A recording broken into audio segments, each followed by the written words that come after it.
Families who are content to let television do its thing often find themselves at its mercy for a choice of entertainment, while people who want television to do their thing entertain themselves with odyssey.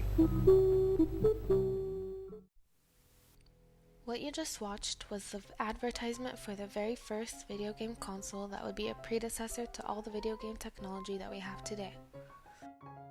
The Magnavox Odyssey, also known as the Brown Box, was the first ever video game console that was made for home consumption. The device itself was created by Ralph H. Baer, Bill Harrison, and Bill Rush. However, Magnavox continued to develop and produce it, initially releasing the product in 1972.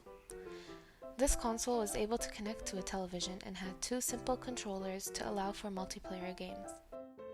The console was only able to exhibit 3 rectangular dots as well as a line. In order for players to have a more fulfilling experience and to allow them to visualize the game that they are playing, they were able to place a plastic sheet with illustrations over the screen depicting things like a tennis court, a football field, even a haunted house. The most basic of games actually consisted simply of 2 squares, which each player can control, that can wander freely around the screen, attempting to tag one another. Inspired by Magnavox's table tennis game, Atari created the first ever arcade game, which was Pong. Shortly after the success of Pong as an arcade game, Atari decided to create a home version so that people would be able to experience the game from the comfort of their homes, which was released in 1975. Despite its success, controversy entailed due to Atari's apparent patent infringement of Magnavox's ping pong game. Although Atari was sued, they continued to release numerous sequels for the game and for the console in general, including the Atari 2600, and they also inspired many other companies and manufacturers to create their own renditions. During this time, Magnavox also continued to upgrade and improve its consoles, releasing numerous different devices. Nintendo was one of the companies that were inspired by Atari's and Magnavox's successful home game systems and thus released their Color of TV game series, which were only available in Japan. The game style very much resembled that of the aforementioned consoles, with few additional features like colors and some extra obstacles within the game. Among other consoles that were made during this period included Mattel's Intellivision, the Valley Astrocade, multiple consoles by Coleco Telstars, etc. Beginning in the late 70s came the golden age of video gaming. This was a time in history when both the technology and the cultural influence made a huge leap in the realm of gaming. There was new computing technology that was much more powerful than ever before at a much lower cost. This made way for consoles and games that consisted of much more diverse types of games and gameplay and were able to include different subject matters. This allowed for adventure, fighting, platform, and even RPG games. Some of the most iconic games included Pac-Man, Super Mario, The Legend of Zelda, and Space Invaders. These were some of the very first games to implement the high score. The high score caused players to constantly go back for more, trying to beat their own and others' records, creating a sense of flow. Being in flow keeps people addicted to the game, making them lose track of time and ultimately making the industry a lot of money. The amount of money that was being made from both at-home and arcade games was so enormous that it quickly became a $5 billion a year industry in the early 80s. This made it apparent that this was an industry with a huge potential market and made game and console developers that much more eager to create bigger and better products. Also around this time, handheld gaming consoles were becoming relevant, the first of which was made much earlier in the 70s by Mattel, but only became really popular when Merlin by the Parker brothers was released. In the late 80s, however, the market for handheld consoles grew much larger after Nintendo's release of the Game Boy. Also in the late 80s, video game companies started pushing more for home consoles as they knew that would be the future of video games. A war started brewing between the gaming giants Nintendo and Sega as the two began to compete for superiority. This further pushed the development and technology of video games as each company knew they would need the best console in terms of technology, like with engines and graphics, as well as characters and stories, because it was their opportunity to make a massive amount of money in this multi-billion-dollar market. Around this time, Sega released its new Genesis console where it had 16-bit technology, which was a giant leap ahead from the previous Nintendo Entertainment System, console, which was only 8-bit. With the new 16-bit console, fast-paced, non-chunky, smooth side-scrolling was possible. This gave Sega the edge over Nintendo with a more powerful console. With the new powerful processing power, all they needed now was a character and a story that people could fall in love with, thus creating Sonic the Hedgehog.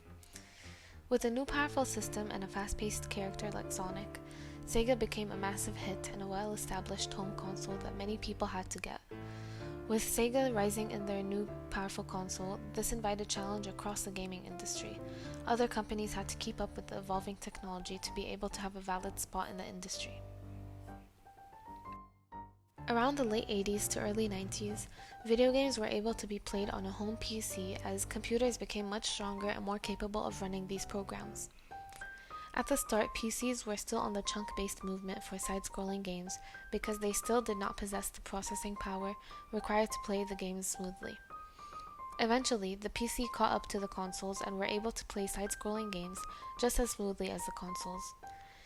Now that almost every device can run side-scrolling games smoothly, each gaming company had to come up with something new to get the edge over the others. Another push for development in gaming tech started. Nintendo developed the Super Nintendo Entertainment System, or the SNES, where they wanted to be able to run 3D games on it, but they were too far into the development of the console that such a change couldn't be made. Another studio working for Nintendo named Argonaut managed to run a 3D game on the Game Boy. Since they were unable to change much about the SNES, they decided to implement a chip called the Super FX chip, which had the ability to run 3D games into the game cartridges. With the release of Star Fox, Nintendo's first 3D game, more than 4 million copies were sold, which launched Nintendo into the 3D world. This ability to run three-dimensional games was a major game changer as it allowed many new companies to be able to run and create completely different and fresh games. Some companies, like id Software, managed to create a similar software to run 3D games on PC, which led to the creation of a new genre of games, the first-person shooter, with Wolfenstein being their first game in 1992. Their games were 3D and had a smooth side-scrolling effect. id Software continued trying to develop new games, and they wanted to keep improving on their previous ones. Around the same time, the internet was becoming more popular and more people were gaining access to it. This allowed people to play games with others through the internet, but there was a limit. There was no such thing as gaming online in real time. Online games consisted mainly of people taking turns while playing. id Software took advantage of the internet and created a new first-person shooter game called Doom, only this time there was an online multiplayer mode. You could play with your friends over the internet in real time, which changed the strategy of how you play, because real people played in a completely different way than AI.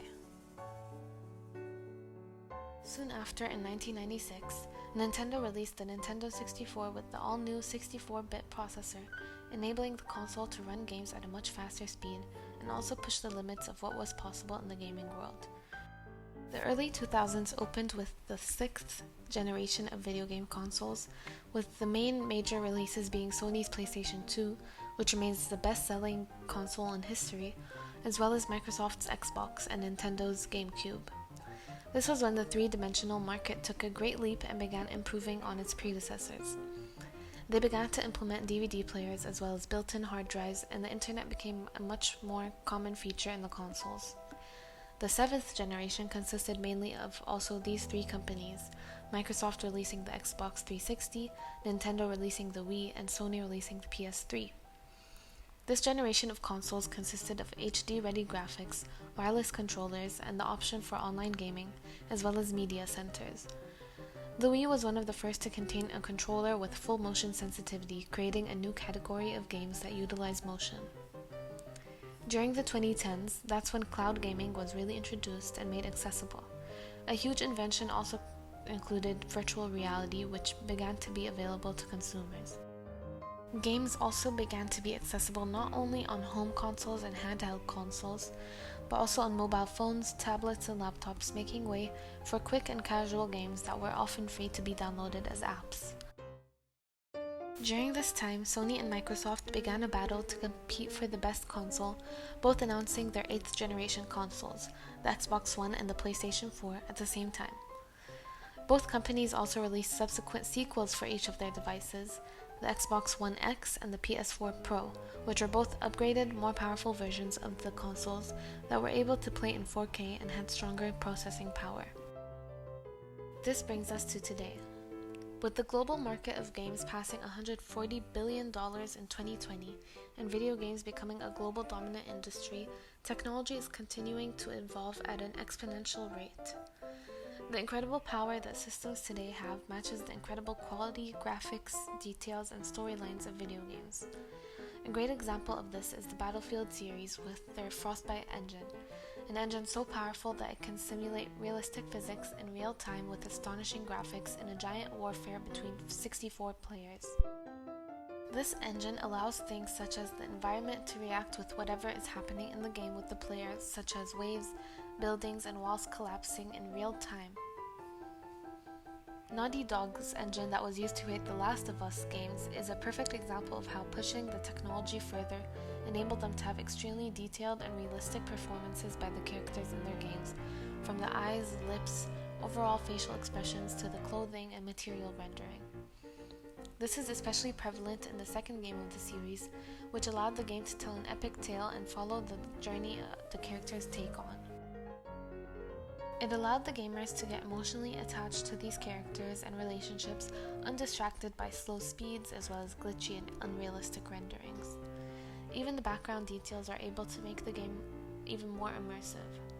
Things like grass reacting to people stepping or laying on it, to the snow steps left behind by characters, or even extremely intelligent AI that reacts and adapts to the player, giving a new type of challenge to the players and gives a greater sense of this being a real world that can be affected by the player. With the new releases of the next generation of consoles, being the PS5 and the Xbox series, games that were already top games in the industry got even better, all thanks to the new hardware and software of these consoles.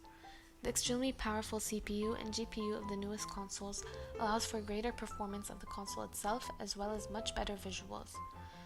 Another major upgrade is their new SSD drives. This cuts down on loading times and download speed significantly. For example, the PS5 has an SSD which is about 100 times faster than the hard drive in the PS4, which allows some games that were optimized on the PS5 to have virtually no loading times. Games like Marvel's Spider-Man on the PS4, which is already an extremely good game, became even better with the use of the PS5. The game could now run at 60 frames per second in 4K. It also includes ray tracing with crazy realistic lighting and reflections in the game. Games like Spider-Man were also able to cut down on loading times, making them almost non-existent, going from an average of 35 seconds of loading to 1.3 seconds. The combination of realistic graphics, the fast download and loading speed, and the features of the PS5 controller make a truly immersive experience and gives one the feeling of actually being Spider-Man saving New York City. A great addition that evolved in gaming is when companies started to consider other sensations like people's touch and hearing. Sound is a huge part of gaming. Since the beginning of video games, game developers always tried to make sounds that would instill emotions in their players, be it excitement when they beat a level or anger when they lost. Also, the music had to match the gameplay so it could help gamers stay focused and keep them in flow. Now with the help of 3D audio technology, games have the ability to perfectly simulate the direction of where the sound would be coming from. For competitive games, this gave people another way to detect other players, as they could hear their footsteps or gunshots from whichever direction they came from. For other games, this could help with the storytelling or different aspects of the game. Touch is another huge aspect that has recently been vastly developed and improved. In the past, controllers were merely a device that was used to allow the players to control the game or their character. In the late 90s and early 2000s, Sony implemented the first ever DualShock controller, which allowed for vibrations that went along with the games. As the technology progressed, they were able to create different levels and strengths of vibration depending on the game and on the activity. With the release of the PS5, possibly the biggest leap was taken in terms of controller technology with the release of the DualSense. The new controller possesses haptic feedback and gives players a whole new spectrum of sensations when they play.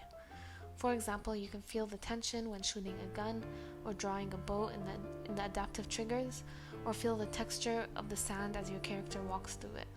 There are also sounds that come from the controller to further these sensations.